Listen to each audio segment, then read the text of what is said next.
For those of you who don't know, a GNCC/Woods Racer/Enduro bike is usually based on the brand's motocross race bike motor, but is tuned for courses with a more natural terrain, of which has a wider variety of obstacles.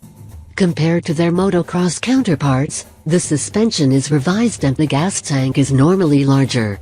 These bikes do not meet emissions standards, which makes them red sticker bikes in this lovely state of California, which means I can only ride in off areas legally during the winter.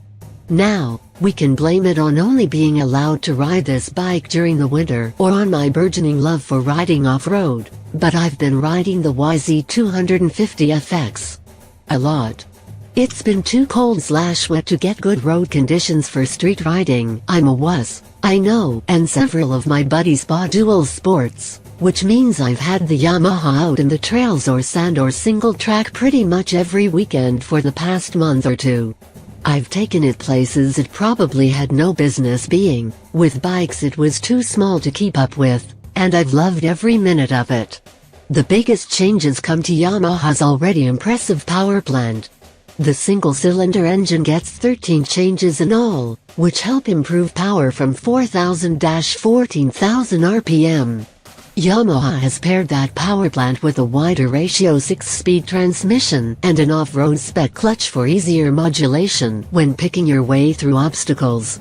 It's also dropped in a larger capacity generator and a YZ250FX specific ECU, which is compatible with the Jiter power tuner, and added an electric start.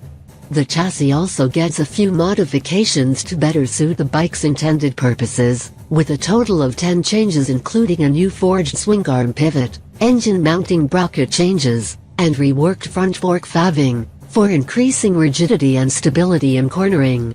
The front brake rotor has been increased from 250mm to 270mm, and a new brake pad material improves brake feel. The rear brake disc stays the same size, but moves to a steel which better resists heat.